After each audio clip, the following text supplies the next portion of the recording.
اعوذ باللہ من الشیطان الرجیم بسم اللہ الرحمن الرحیم الحمد للہ والصلاة والسلام علی سیدنا و مولانا و مولا الثقلین ابو الحسنین ابو القاسم محمد وعلی آلہ الطیبین الطاہرین المعصومین المظلومین ولعنۃ اللہ علی اعدائہم اجمعین. اما بعد فقد قال اللہ تبارک و تعالی فی کتابہ الحکیم والقرآن المجید وهو اصدق الصادقین وقولہ الحق. بسم اللہ الرحمن الرحیم. شہر رمضان الذی انزل فیہ القرآن ھدی للناس وبینات من الھدی والفرقان.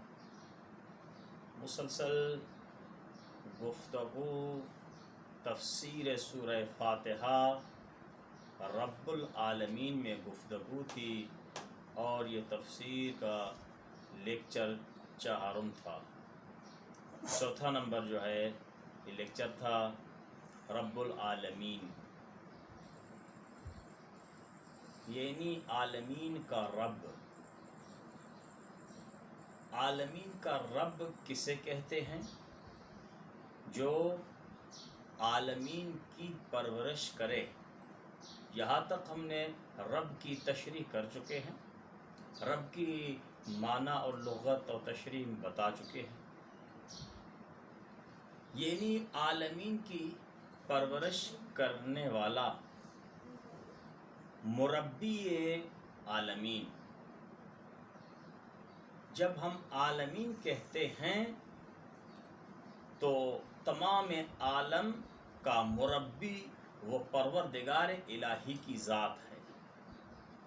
ویسے کتنی ہی مثالیں بیان کر چکے کہ انسان بھی مربی ہے، جانور بھی مربی ہے، حیوانات مربی ہیں، پرندے بھی مربی ہیں، درندے بھی مربی ہیں. لیکن مربی ہر ایک اپنے اپنے مقام پر مربی ہے. پروردگار الہی کی ذات الہی جو مربی ہے وہ ایسا مربی ہے جو لائق حمد و ثنا ہے.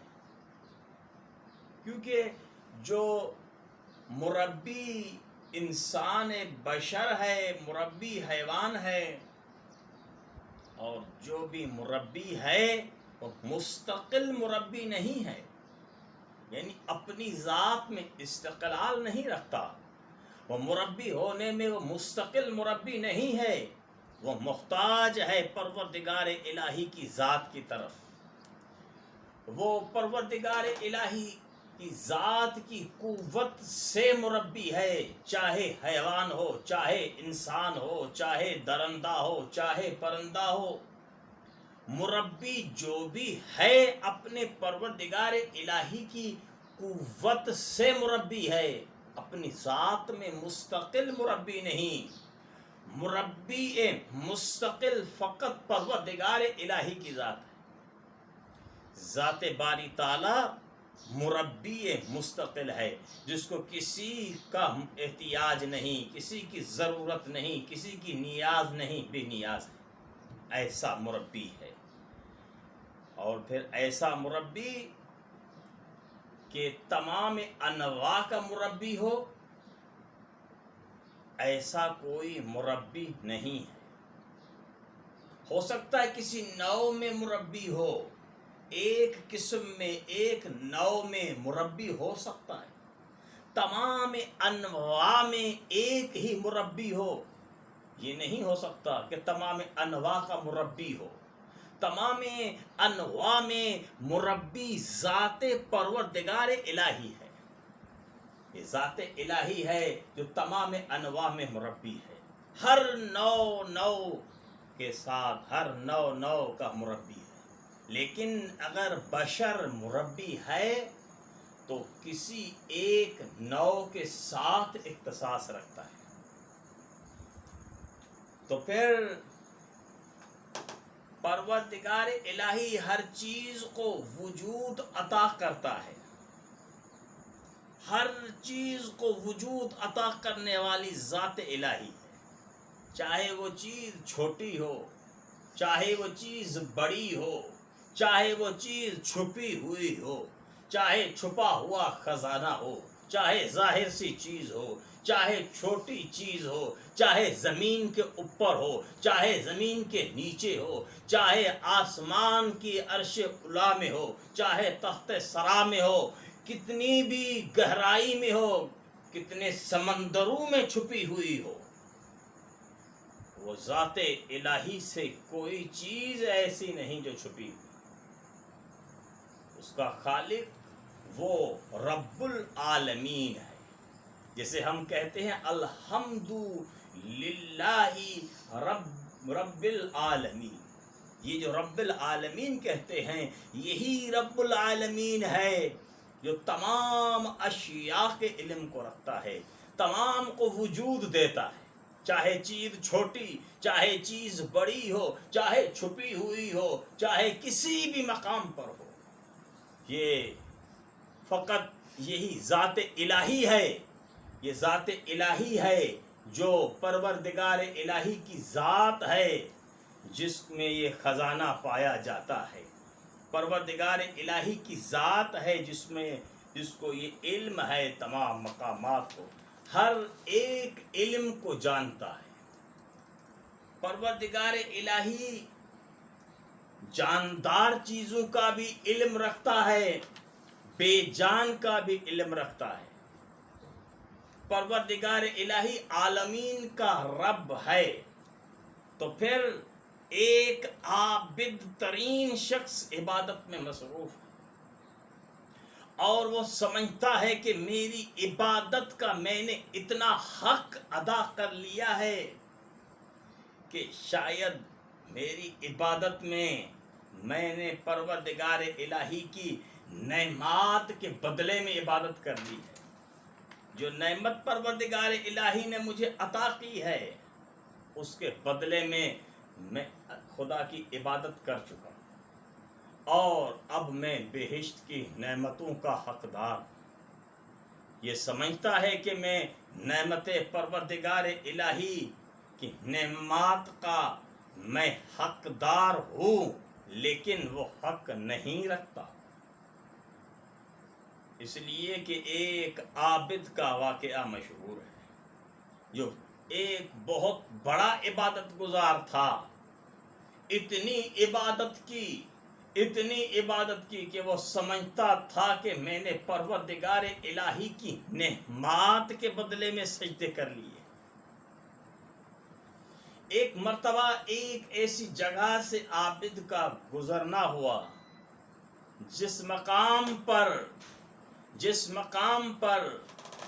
اس عابد کو بڑی پیاس لگی. جنگل تھا، کوئی بیابان میں ایسی جگہ نہیں تھی جہاں پانی ملے. بڑی پیاس لگی ہے عابد کو، اتنی پیاس میں کہہ رہا ہے کہ کہیں سے تھوڑا سا پانی مل جائے. لیکن جب پانی نہ ملا، نا امید ہو گیا. اس وقت ایک شخص حاضر ہوا اور اس شخص نے کہا کہ پانی تو پلا دوں گا، ایک کاسا میں پانی کا پلاؤں گا، لیکن اپنی زندگی کی آدھی عبادت اگر تو مجھے دے دے گا، مجھے اپنی آدھی زندگی کی عبادت بخش دے گا، تو میں تجھے ایک کاسا پانی کا پلاؤں گا، ایک پیالہ پانی کا پلاؤں گا. بس یہ کہنا تھا. عابد نا امید تھے، پیاس کا غلبہ تھا، مرنے کے قریب تھا، موت کے انتظار میں تھا. کہا کہ پانی دے دو، آدھی عبادت لے لو. آدھی عبادت دینے کے بعد یہ شخص آگے چلتا ہے. آگے چل کے کچھ دیر کے بعد دوبارہ پیاس کا غلبہ ہوا.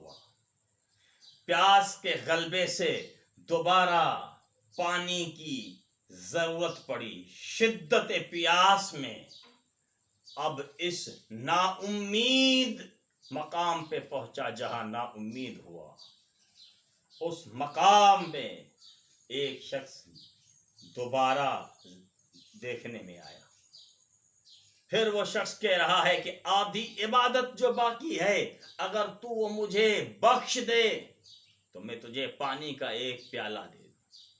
اب عبادت گزار نے دیکھا کہ عبادت تو پھر بھی کر لیں گے، عبادت تو زندگی میں پھر بھی کر لیں گے، لیکن مرنے سے بچنے کے لیے پانی تو پی لیں. کہا کہ چلو پانی دے دو، عبادت لے لو. عبادت دے کر پانی لے لیا، پانی پیا تھا، اتنی میں آواز الہی سننے میں آیا. غیبی آواز عابد نے سنی. عابد نے غیبی آواز میں سنا کہ اے عبادت گزار، تجھے معلوم ہے جو تو کہہ رہا تھا کہ تمام نعمات کے بدلے میں نے سجدے کر دیے، میں نے پروردگارہ تیرا شکریہ ادا کر لیا. اب پتہ چلا کہ پوری عبادت 2 کاسے کے بدلے میں تو نے دے دی. اب معلوم ہوا کہ میری زندگی میں تو نے کتنا پانی پیا، کتنے پانی سے غسل کیا، کتنا پانی پیتے رہے، اور میں خدا تجھے عطا کرتا رہا. میری نعمتیں اتنی بے انتہا نعمات پروردگار الہی ہے، اگر کوئی شکریہ ادا کرے. اب گڑ گڑا کے کہہ رہا ہے پروردگارا اپنا فضل و کرم فرما، یقیناً تیری نعمات بہت زیادہ ہے، جتنی بھی عبادت کی جائے اس نعمت کے بدلے میں عبادت کا کوئی حصہ تکمیل نہیں کر سکتے. بارگاہ الہی میں دعا ہے پروردگارا ہمیں اپنی عبادت کی توفیق عطا فرما. جو رب العالمین بارگاہ الہی رب العالمین کی بارگاہ میں یہی دعا ہے کہ ہمیں صراط مستقیم پہ رہنے کی توفیق عطا فرما. والسلام علیکم ورحمۃ اللہ وبرکاتہ.